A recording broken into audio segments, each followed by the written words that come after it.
ओम शांति। 15 मई 2023। मीठे प्यारे बाबा के आज के मधुर महावाक्य। आज की मुरली के कुछ मुख्य पॉइंट्स।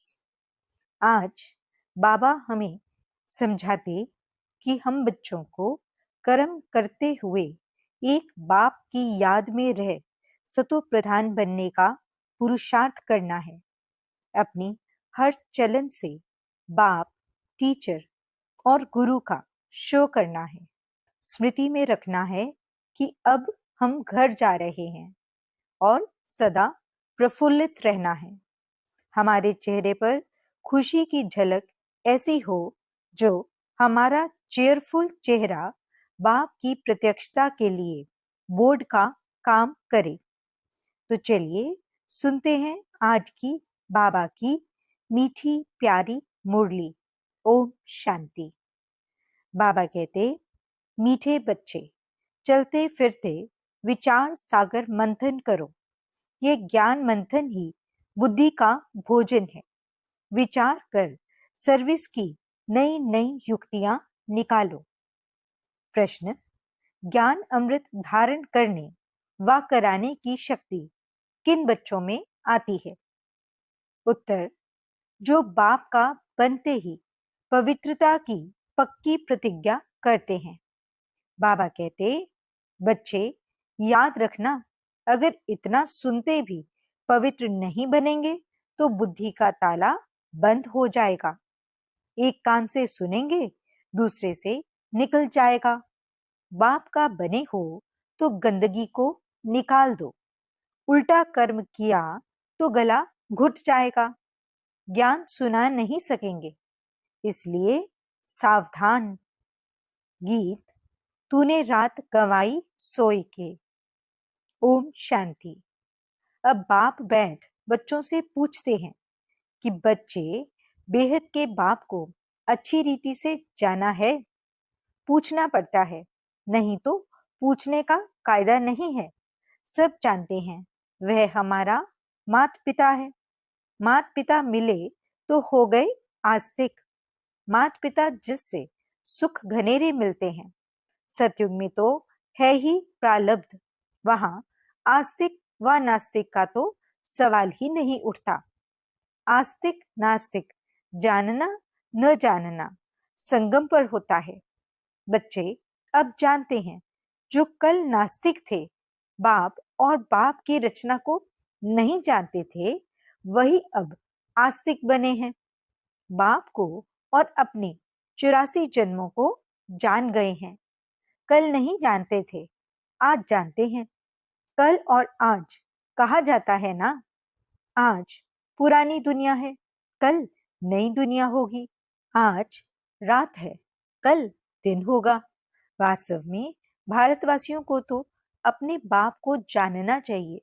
भारत में ही सोमनाथ का मंदिर है, शिव जयंती मनाई जाती है, परंतु ये कोई नहीं जानते कि शिव बाबा कब आया था। सोमनाथ जो नाम पड़ा है, उसने कब आकर ज्ञान अमृत पिलाया था। अब तुम बच्चे जानते हो, हम बाबा द्वारा आस्तिक बने हैं। बाप ने अपना परिचय बैठ दिया है। बने बनाए ड्रामा अनुसार परिचय मिलता भी है संगम पर। बच्चे जानते हैं, आज नरक है, कल स्वर्ग होगा। कल माना दूसरा जन्म हमारा सतयुग में होगा। हम पुरुषार्थ कर रहे हैं। आज है मृत्यु लोक, कल अमर लोक होगा। दुनिया बदल रही है, कलयुग से सतयुग बन रहा है, सो तो बाप ही बनाएंगे। बाप है पतित पावन। दुनिया में संगम का कोई को पता ही नहीं है। अब तुम कितनी रोशनी में आ गए हो। तुमने अब भक्ति मार्ग छोड़ दिया है। आज भक्ति है, कल नहीं होगी।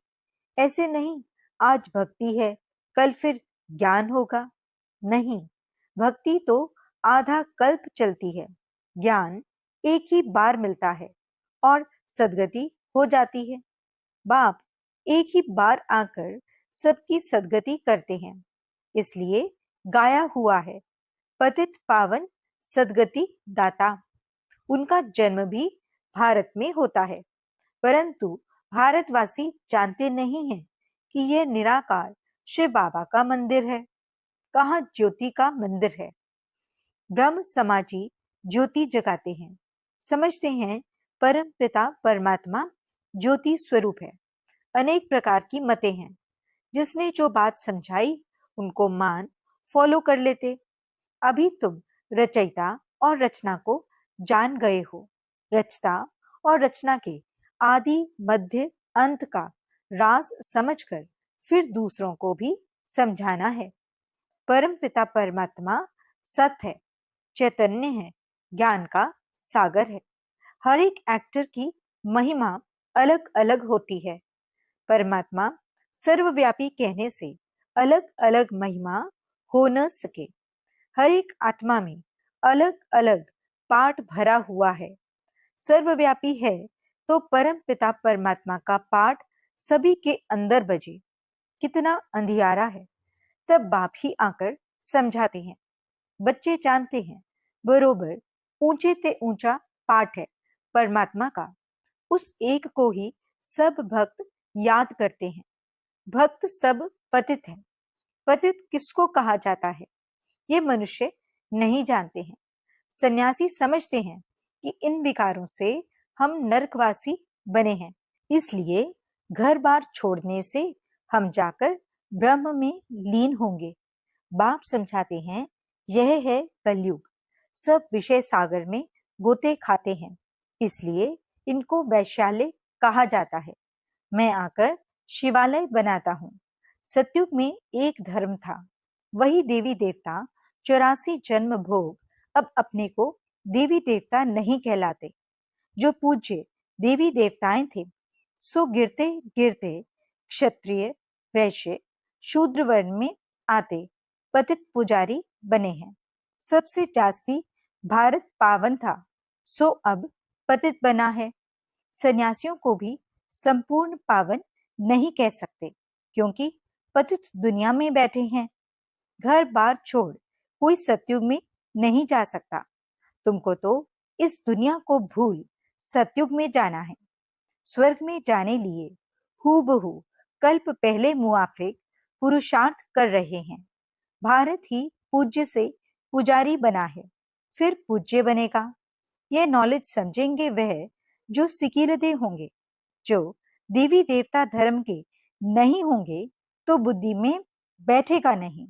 भारतवासी 84 जन्म लेते हैं और कोई धर्म वाला 84 जन्म नहीं ले सकता।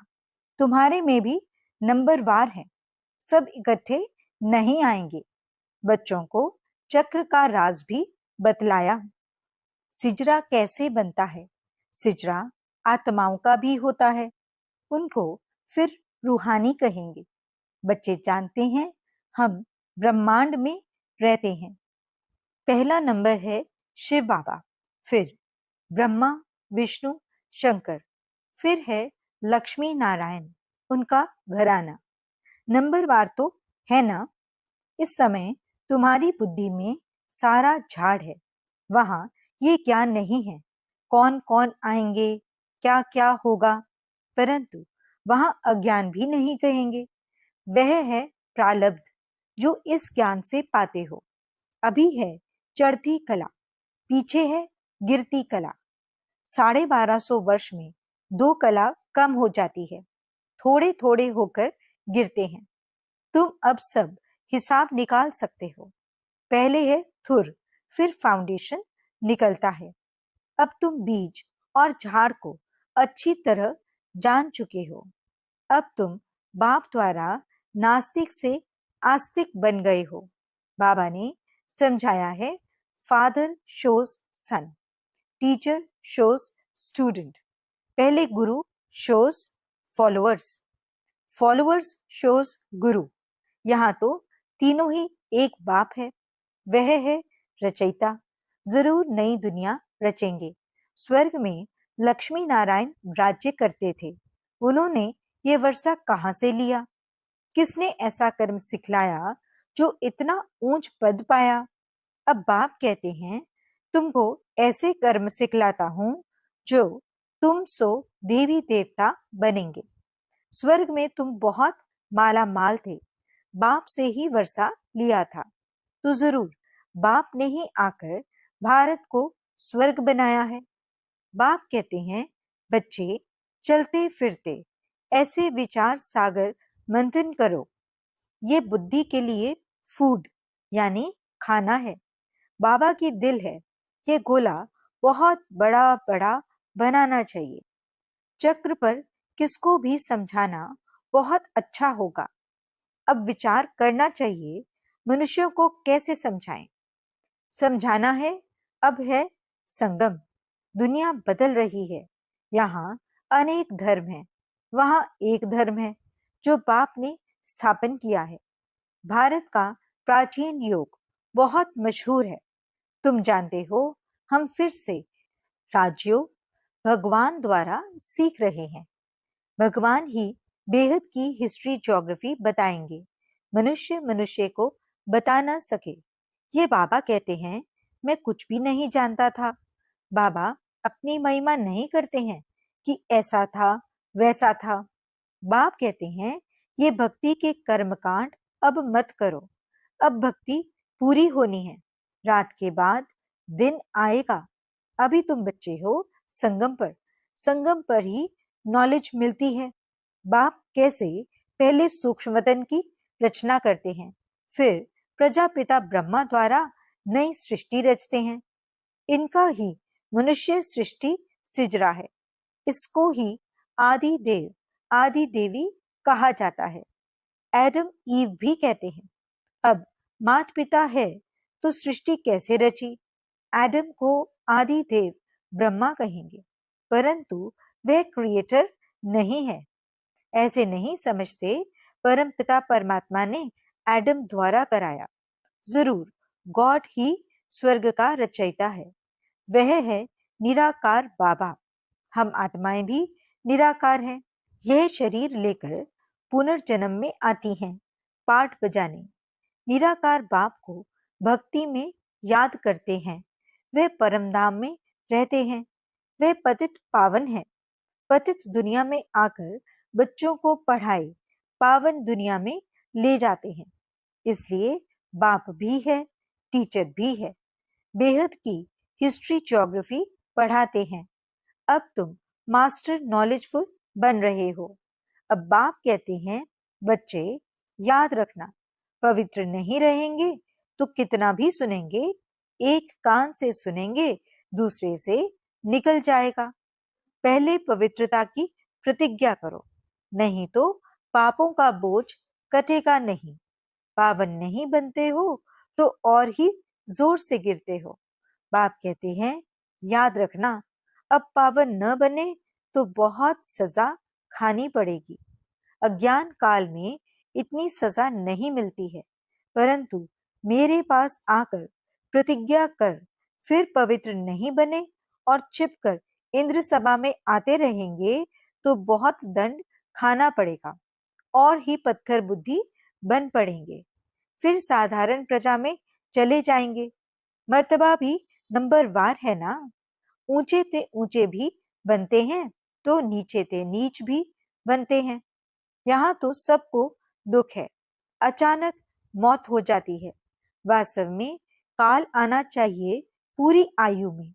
बरोबर भारत में कायदे अनुसार आयु पूरी होती थी, बूढ़े होते थे तो साक्षात्कार होता था कि अब फिर बच्चा बनेंगे। यहाँ तुम जानते हो, शरीर छोड़ बाप के पास जाएंगे। ये पुराना चोला उतारना है, बाप को घड़ी घड़ी याद करना है। बाबा बस हम आए कि आए, योग बल से आत्मा को पवित्र बनाते हैं। इसके लिए एक ही उपाय है, बाप से योग लगाना। फिर तुम सतो प्रधान पवित्र बन जाएंगे। योग लगाते लगाते अंत में योग सिद्ध होना है। बाबा कहते हैं, यह मेरा रथ है। लैंड लेडी कहो या लैंड लॉर्ड कहो, ये बड़ा विचित्र है। कैसे शिव बाबा आते हैं, कहते हैं ये लैंडलेडी भी है तो प्रजापिता भी है। मुझ निराकार को शरीर जरूर चाहिए। हर एक को अपना अपना रथ है। मैं कैसे रथी बनूं? मुझे तो आना पड़ता है पतित दुनिया में। श्री कृष्ण तो पावन था। ड्रामा में यह रथ मुकर्रर है। मैं आता भी हूँ भारत में। ऐसे नहीं, एक कल्प भारत में, दूसरा कल्प जर्मनी में आऊंगा। बाप समझाते हैं, तुम तो कर्म योगी हो। कर्म करना पड़ता है। आगे पुरुष कमाते थे, माताएं घर संभालती थी। माताएं इतना पढ़ती नहीं थी। यह तो अब पढ़ाई शुरू हुई है। माताएं भी धंधा धोरी करती हैं। अब तुम बच्चों को अविनाशी कमाई करनी है। हर एक को बेहद के बाप से वर्षा लेना है। जो करेगा सो अपना पद पाएगा। इस पढ़ाई का पद 21 जन्म चलता है। यह पढ़ाई बाप बिगड़ कोई पढ़ा न सके। पतित पावन भी गॉडफादर है। वही राजयोग सिखलाकर स्वर्ग में जाने के लायक बनाते हैं। अब 84 जन्म पूरे हुए। अब हम घर जा रहे हैं। यह भी याद रहे तो तुम प्रफुल्लित रहेंगे। बाबा अपना अनुभव बताते हैं। कोशिश करते हैं याद रखने की, परंतु फिर भूल जाते हैं। इसलिए बाबा कहते हैं, रात को जाग कर प्रैक्टिस करो, फिर अवस्था स्थायी जम जाएगी। इसलिए कहा जाता है, हे नींद को जीतने वाले बच्चे, कमाई करो। हाथ पांव मुख से कुछ करना व बोलना नहीं है। आगे तो माला फेरते राम राम जपते थे। माला का राज अभी तुम समझते हो। विजय माला और रुद्रमाला। अब तुम सब पुरुषार्थी हो, इसको माला नहीं कहेंगे। रात को जागने से तुमको बहुत मजा आएगा। रात को 9 से 12 बजे का समय गंदा होता है। 2 बजे से है अमृत वेला। यहाँ तो एकदम गंदगी को निकाल दो। इतना सुनते भी अगर पवित्र नहीं बनेंगे तो बुद्धि का ताला बंद हो जाएगा। फिर किसको ज्ञान भी सुना नहीं सकेंगे। जैसे वृंदावन में कुछ रास लीला का बना हुआ है। यह है ज्ञान डांस की बात। यहाँ से सुनकर देखकर बाहर जाकर उल्टा बोलते हैं तो गला घुट जाता है। इसलिए सावधान रहना है। पवित्र जरूर बनना है, तब योग लगा सकेंगे। अच्छा, मीठे मीठे सिकिलते बच्चों प्रति माता पिता बाप दादा का याद प्यार और गुड मॉर्निंग। रूहानी बाप की रूहानी बच्चों को नमस्ते। हम रूहानी बच्चों की रूहानी बाप दादा को दिल व जान सिक व प्रेम से नमस्ते नमस्ते नमस्ते जी। गुड मॉर्निंग बाबा। शुक्रिया बाबा। धारणा के लिए मुख्य सार। पहला पॉइंट, कर्म योगी बनकर रहना है। कर्म करते भी बाप को याद कर सतु प्रधान बनने का पुरुषार्थ करना है। दूसरा पॉइंट, अपनी हर चलन से बाप टीचर गुरु का शो करना है। हम घर जा रहे हैं, इस स्मृति से सदा प्रफुल्लित रहना है। वरदान, महावीर बन हर संकल्प को स्वरूप में लाने वाले सदा विजयी सफलता मूर्त भव। जो भी विशेष संकल्प लेते हो उसमें दृढ़ रहो। संकल्प करते ही उसका स्वरूप बन जाओ तो विजय का झंडा लहरा जाएगा। ऐसे नहीं सोचो देखेंगे करेंगे। गे करना अर्थात कमजोर बनना। ऐसे कमजोर संकल्प करना अर्थात माया से हार खाना। सदा यही अमर अविनाशी संकल्प करो कि हम सदा के विजयी महावीर हैं। सदा आगे बढ़ेंगे, विजयी बनेंगे तो इस संकल्प से सफलता मूर्त बन जाएंगे। स्लोगन, चेहरे पर खुशी की झलक हो तो चेयरफुल चेहरा बोर्ड का काम करेगा। अच्छा, ओम शांति।